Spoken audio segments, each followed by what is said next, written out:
Hello guys, welcome to Pakistani real reaction. तो कैसे हैं आप सब? उम्मीद है आप सब बढ़िया होंगे, मजे में होंगे और खुश भी होंगे। मेरा नाम मुदस्सिर है। नाम बशर। सो गाइस, आज की तो काफी ज्यादा कमाल की होने लगी है।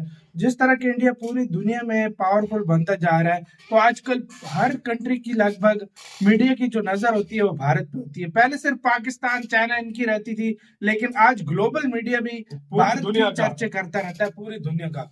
तो आज की वीडियो का टाइटल है German media shocked after seeing India becoming super power in मतलब इज इंडिया नेक्स्ट चाइना, मतलब ये बोला जा रहा है उनकी तरफ से। तो क्या बोला उन्होंने सारा कुछ जानेंगे इस वीडियो के अंदर। ओरिजिनल वीडियो का गाइस लिंक मिल जाएगा आप लोगों को डिस्क्रिप्शन में। प्लीज इनका चैनल भाई का लाजमी सब्सक्राइब कीजिएगा। बेस्ट किस्म की इनके पास वीडियोस होती है जिनको देखकर आपको मजा आ जाएगा।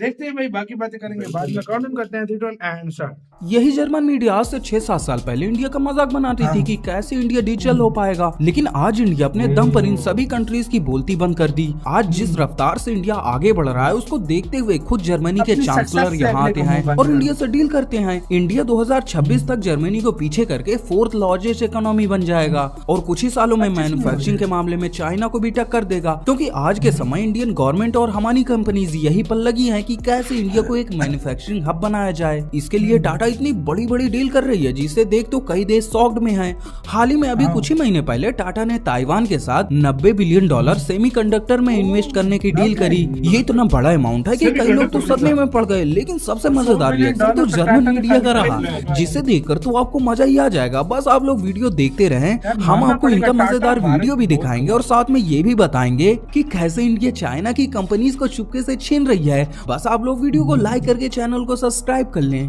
देखो, आज के समय इंडिया में डिजिटल ग्रोथ बहुत ही तगड़े से हो रही है। 5G तो आ ही गया और साथ में अभी कल ही पीएम नरेंद्र मोदी ने 6G की अनाउंसमेंट कर दी और कहा 6G के मामले में हमको दुनिया में सबसे आगे रहना है। पर अभी 3-4 साल पहले 6G की छोड़ो बात, 5G में कुछ ऐसा हुआ था जिससे वेस्टर्न कंट्रीज ये कह रही थी कि इंडिया तुमसे 5G नहीं हो पाएगा, लाओ हम कर दें, जिसके बारे में जानकर तो अब इन पर हंसी आती है। दरअसल हुआ क्या था कि दुनिया में कई जगह 5G के ट्रायल शुरू हो गए थे और चाइना इस मामले में सबसे आगे था, वहाँ 5G लॉन्च भी हो गया था। तो चाइनीज कंपनी इंडिया में भी 5G को सेटअप करने लगी थी। पर आप जानते ही हैं चाइना कितना बदमाश है भाई। चाइनीज कंपनी 5G तो लगाती और इंडियन का सभी डाटा अपने यहाँ गवर्नमेंट को दे देती। इसीलिए इंडियन गवर्नमेंट सभी चाइनीज कंपनी को जो इंडिया में 5G सेटअप कर रही थी उसको बैन कर दिया था, जिसके बाद सभी को लगने लगा कि अब इंडिया 5G के मामले में बहुत ही पीछे चला जाएगा। इसीलिए ये वेस्टर्न कंट्रीज हमको ऑफर देने लगी कि तुमसे तो हो नहीं पाएगा, हम तुम्हारा 5G बनाते हैं। पर हमारी भारतीय कंपनीज ने जो कारनामा कर दिखाया ना, उसे देखकर तो सभी हैरान रह गए, क्योंकि रिलायंस जैसी कंपनी पूरा स्क्रैच से ही 5G को बना डाला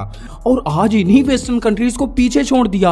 आज हमारे यहाँ लगभग 100 सिटीज में 5G उपलब्ध है, वही हम इस मामले में कई वेस्टर्न कंट्रीज को पीछे छोड़ दिए। इंडिया जिस हिसाब से ग्रो हो रहा है ना, अब हमको सबसे ज्यादा जरूरत है कि हम मैन्युफैक्चरिंग हब बन जाए और इसमें सबसे ज्यादा इंपॉर्टेंट है सेमीकंडक्टर, ताकि हम इलेक्ट्रॉनिक चिप्स बना पाए और चाइना जैसे देशों पर डिपेंडेंट न रहें। इसीलिए टाटा ने यह फैसला किया है कि $90 बिलियन सेमीकंडक्टर पर इन्वेस्ट करेगा, ताकि इंडिया में भी चाइना की तरह मैन्युफैक्चरिंग का इकोसिस्टम डेवलप हो जाए। इस समय टाटा ग्रुप बहुत ही तगड़े से इन्वेस्ट कर रहा है। अभी आपने $100 बिलियन की एयर इंडिया की डील के बारे में सुना होगा और फिर ये $90 बिलियन, इन सब इन्वेस्टमेंट को देखकर कई देश शॉक में हैं और जर्मन मीडिया तो गजब ही रिएक्शन दिया, जिसे देखकर तो मजा ही आ गया। पहले आप जरा इनका ये वीडियो देखिए, फिर हम आपको बताते हैं कि इंडिया कैसे चाइना की कंपनीज को धीरे धीरे छीन रहा है और मैन्युफैक्चरिंग सुपर पावर बनने जा रहा है। India starts to flex its muscles in the global semiconductor market. India's Tata Group will begin producing semiconductors in the country within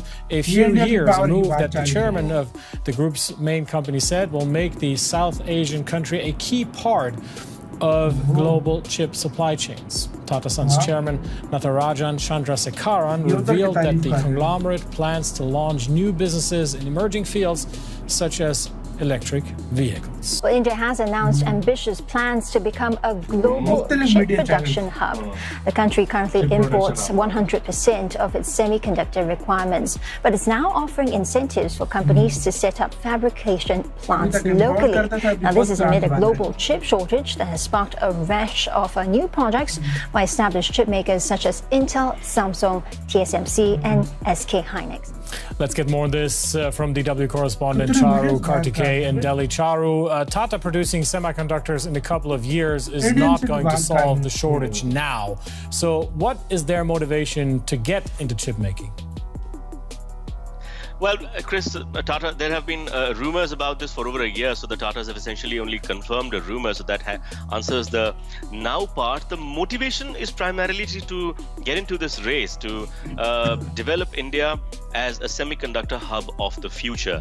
Now, the federal government came up with a mission on this, according to which the companies that will be setting up businesses will be receiving some subsidies and benefits from the government. So at least half a dozen companies across the country, they've already expressed interest in setting up these units into this business, but the Tatas are definitely the biggest of them all.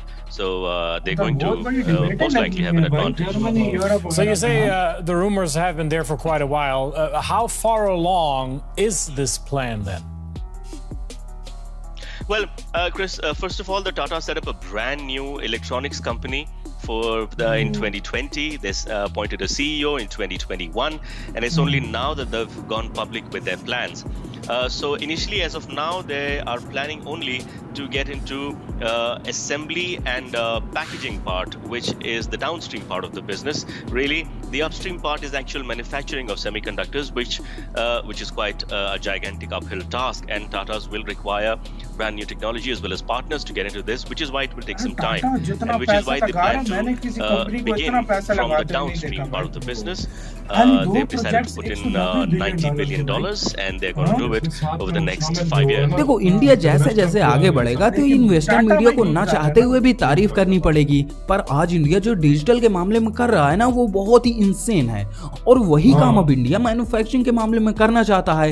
इसीलिए अब Indian government कुछ सालों से एक PLI scheme लाई है, जिसके जरिए जो विदेशी कंपनी चाइना से निकलना चाहता है उसको ये अट्रैक्ट कर रही हैं, और नई कंपनीज भी जो अपना मैन्युफैक्चरिंग सेटअप करना चाहते हैं उनको हेल्प कर रहा है। और हमारे यहाँ की टाटा जैसी कंपनी खुद इंडिया को मैन्युफैक्चरिंग हब बनाना चाहती हैं। इसी तरह चलता रहा तो आप 5-6 साल में ये देखेंगे कि इंडिया एक मैन्युफैक्चरिंग हब के रूप में उभर कर आएगा। आपको क्या लगता है, इंडिया मैन्युफैक्चरिंग के मामले में चाइना को टक्कर दे सकता है या नहीं? कमेंट बॉक्स में अपनी राय जरूर दें।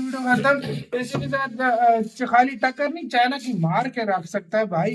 टक्कर दे रहा है, टक्कर तो दे रहा है ऑलरेडी। वहां से कितनी कंपनी चाइना को छोड़ के आ रही हैं। एप्पल इधर इन्वेस्ट कर रहा है, सैमसंग इधर इन्वेस्ट कर रहा है, गूगल इधर इन्वेस्ट कर रहा है।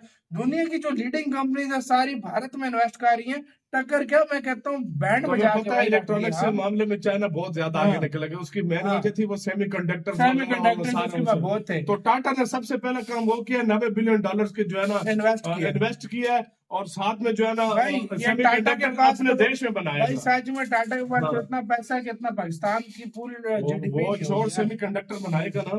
अभी तो आईफोन का वो कॉन्ट्रैक्ट वो सारा हर चीज टाटा या रिलायंस के पास कितना पैसा है। सच में हैरान हूं। टाटा और भारत को पूरी दुनिया में डिस्कस किया जा रहा है। ये यूरोपियन मीडिया था, पूरी दुनिया में जहाँ पे देखो अफ्रीकन मीडिया भारत को डिस्कस आजकल कर रहा है। पहले ये भारत मतलब अपनी डोमिनेंस पूरी दुनिया में इस लेवल पे बिठा रहा है कि हर कंट्री भाई तारीफ के बगैर नहीं रह पा रहा। सीरियसली यार देखो, जर्मनी जैसा देश जो जिसके बारे में कहते हैं वो खुलकर किसी की तारीफ नहीं करता पहले। लेकिन आज से कुछ साल पहले भारत की पॉवर्टी दिखाते थे, भारत की गरीबी दिखाते थे। उधर के व्लॉगर्स आते थे, सिर्फ और सिर्फ भारत के स्लम एरिया में जाते थे। तब भारत डेवलपिंग स्टेज में था, लेकिन आज भारत के वो जहाँ पे आते हैं उन बेचारों के लिए स्लम एरियाज भी नहीं बचे कि अब वो उधर अपना कंटेंट बना सके।